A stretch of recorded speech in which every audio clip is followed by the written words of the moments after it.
Welcome to our fourth video in our study of Daniel 7 through 12. After the introductory video, we have studied a single chapter in each video, the second video covering chapter 7, the third video covering chapter 8, and this video, perhaps a little longer, covering chapter 9.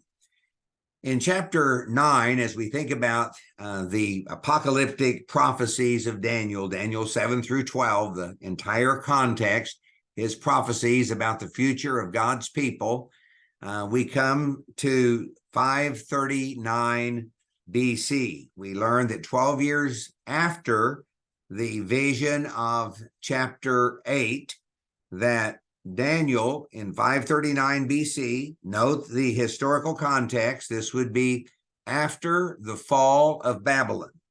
Babylon fell in 539, but clearly as we read chapter 9, Babylon has fallen, and Daniel was reading Jeremiah the prophet.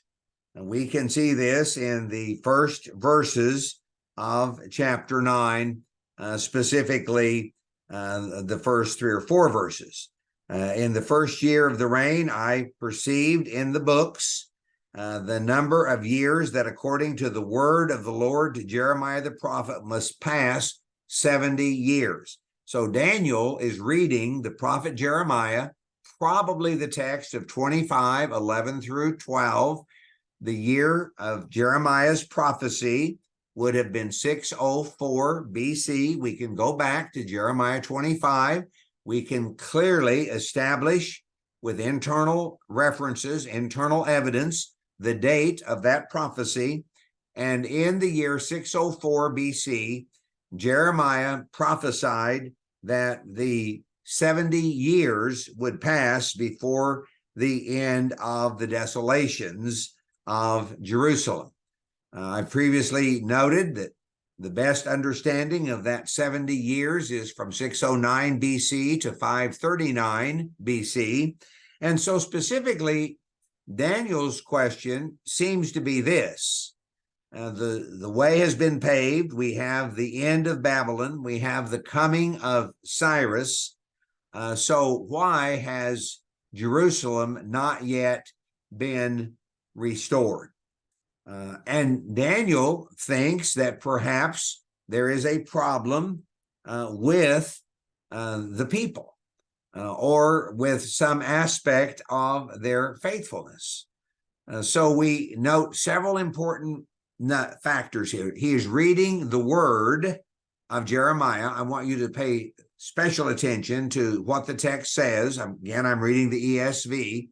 The word he was reading was written by Jeremiah in 604 BC. That date will be used as a beginning point for numbering the years that are mentioned in the interpretation. Daniel again understood that the desolation of Jerusalem would last 70 years. Using the date of the first carrying away, 609, the 70 years of the prophecy of Jeremiah were ended with the fall of Babylon. And so Daniel did not understand why Jerusalem had not yet been restored. So he prayed to God, and we see his concern for Jerusalem, specifically the city of Jerusalem and the sanctuary, in his prayer.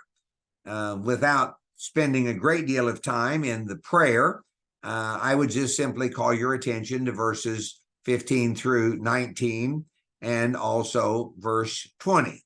It seems likely that Daniel thought that the problem was some continuing sin on the part of God's people.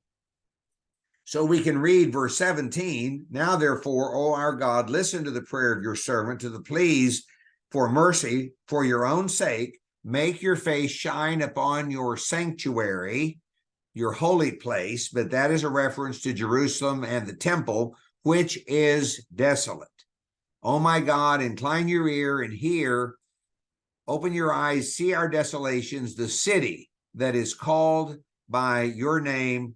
For your own sake, do not delay, because your city, your people are called by your name." Verse 20, "While I was speaking and praying, confessing my sin, the sin of my people Israel, presenting my plea for the holy hill of my God, excellent translation in the ESV, referring to Mount Zion, Mount Moriah, the location of the temple, the city of Jerusalem. While I was speaking, the man Gabriel, whom I had seen in the vision at first, this is the same one who had come to interpret the vision of chapter 8. He had made me understand, and he spoke to me. He's speaking to me and saying, Daniel, I've come to give you insight and understanding. At the beginning of your pleas for mercy, the beginning of your prayer, a word went out. I've come to tell it to you. Consider the word and understand the vision. So we have this same word, the Hebrew word, repeated from our reference in the first 2 verses of this chapter. Now, as Daniel was praying about this prophecy of Jeremiah, trying to understand, we have the coming of Gabriel to give him insight, understanding, help to understand the word of Jeremiah. The interpretation involves 70 sevens. Now, this is God's word about Jerusalem and his people. 70 weeks are decreed about your people and your holy city. So we see that this is a prophecy concerning Jerusalem. He was praying for Jerusalem. This is a prophecy concerning Jerusalem, an explanation given by Gabriel concerning Jerusalem, seeking to understand the word of Jeremiah, the word of Jeremiah 25, 11 through 12. And we see 70 sevens that are decreed upon the people. The 70 sevens are normally understood as years. So the vision marking out the 70 sevens relates to the people of Daniel, to the city, the Jews, Jerusalem. And here are the results of what would happen. I'm going to first read literally, and then I will summarize in a slightly different form. Here are the results that are specifically mentioned beginning in verse 24. The text says to complete or to restrain transgression. Number 2, to put an end or to close up or stop or seal up sin. Number 3, to atone for the wickedness or guilt. The ESV says iniquity. Number 4, to establish everlasting righteousness. ESV says to bring in everlasting righteousness. Number 5, to seal vision and prophecy. I would encourage you to compare 8:26, where we have a similar sealing up of the vision, and to anoint a most holy place. That is the best reading. The holy place was to be rebuilt and reconsecrated. Here's an explanation, I guess I could say in layman's terms. Here's what was to happen in this 70 weeks, this 70 sevens. The transgression of the Jews would be completed in the sense that the 70 years completed the punishment of the Jews. The goal of the exile was to encourage the Jews to cease sinning against God as they had done before. Their guilt was atoned. They were to be restored then to their land. The restoration of Judaism was intended to usher in lasting justice or righteousness. Vision and prophecy were to be sealed, and the holy place was to be rebuilt and reconsecrated. The prayer of Daniel, Daniel 9, verses 4 through 19, contains numerous references to these concepts. So the things that are mentioned in 9:24 are exactly the things that Daniel had been praying about. Now, the beginning of this interpretation we have in chapter 9, verse 25, and we have a mention of specific events and years. So we read the text beginning in verse 25, know therefore and understand from the going out of the word to restore and build Jerusalem. Now, which word are we discussing? We're discussing the word of Jeremiah. That's what Daniel was reading. Chapter 9, verses 1 and 2. Daniel was reading the word of Jeremiah, Jeremiah 25, which was written in the year 604 BC from the going out of the word. Jeremiah, in that prophecy, speaks of the restoration and the rebuilding of Jerusalem. So from that prophecy of Jeremiah, from the word of Jeremiah to a chosen ruler, to an anointed one, a prince, this is what the text says in the ESV, there shall be 7 weeks. That would be 49 years. If you begin at the time of the word, 604, 49 years is 555 BC. What happened in 555 BC? Cyrus united the Medo-Persian empires. And if you read Isaiah 45 and verse 1, Cyrus is called God's anointed one. Isn't that amazing? The Bible interpreting the Bible. From the going out of the word to restore and build Jerusalem to the coming of an anointed one, a prince, there shall be 7 weeks. So we understand what the text says. Now let's move on. We see from the word of Jeremiah about the restoration of Jerusalem, there shall be 434 years. That's 62 sevens. They are to be measured for rebuilding and continuing troubles. Now, let me just say that the construction of the Hebrew, and I do not want to spend a great deal of time here, but the construction of the Hebrew leads us to believe that we're not talking about consecutive periods of time. It says, then for 62 weeks, it shall be built again. And so what we have is we have 7 weeks, that's 49 years. Then we have 62 weeks, but it does not say 7 and 62 weeks. So we begin again in the year 604. We begin again with the going out of the word to restore and build Jerusalem. And from that time, there will be 62 weeks, and the city will be built again, but in troubled times. That occurred. We've already noted 516, the date of the completion of the reconstruction of the temple. And of course, we've also noted Nehemiah and the rebuilding of the walls. Notice verse 26. And after the 62 weeks, an anointed one shall be cut off and have nothing. That is a reference to the murder of Onias, the high priest. The high priests were selected, they were anointed ones and cut off. Now, I realize that many other translations use the word Messiah, both in verse 25, where I see a reference to Cyrus, and in verse 26, where I see a reference to Onias. I will say that as we look at that Hebrew word, the only 2 times in the Old Testament where that word is translated Messiah is in these 2 verses in some of our translations. I believe we have been led astray by difficulty with our translations. 434 years, isn't it amazing that we move exactly from 604 to 171, 170. I've already noted that sometimes there's a 1-year variation in the establishment of dates. 434 years, 62 sevens, 434 years, and then we have the death of Onias. An anointed one will be cut off, and that will be the end of the high priestly lineage.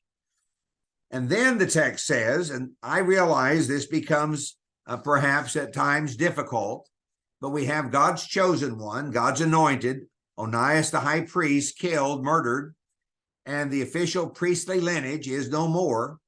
And as I've already mentioned, that occurred at the beginning of the reign of Antiochus Epiphanes, right at the end of this 62 sevens. The next 7 years, this will be the last 7, 171 to 164, the reign of terror of Antiochus IV. So in the second part of verse 26, it says the people of the prince who is to come.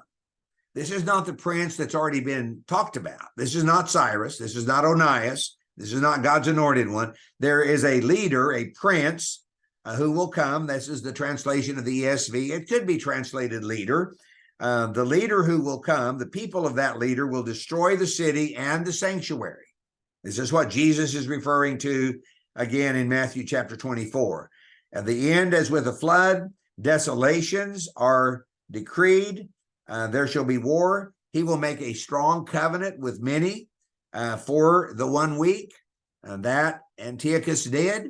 Antiochus was able to bring to his side a number of the Jews. Antiochus IV is the obvious point of reference by Jesus in Matthew chapter 24 when he cites Daniel 9. Jesus is saying that when Titus comes to desecrate the temple, it will be parallel to the description of the text in Daniel chapter 9. Jesus recognized that Daniel 9 was a reference to the desecration of the temple by Antiochus. Jesus uses Daniel 9 and its reference to the desecration of the temple by Antiochus, predicting the similar activity of Titus in AD 70. And the explanation that I'm giving to you is strengthened because chapter 9 is an explanation of chapter 8.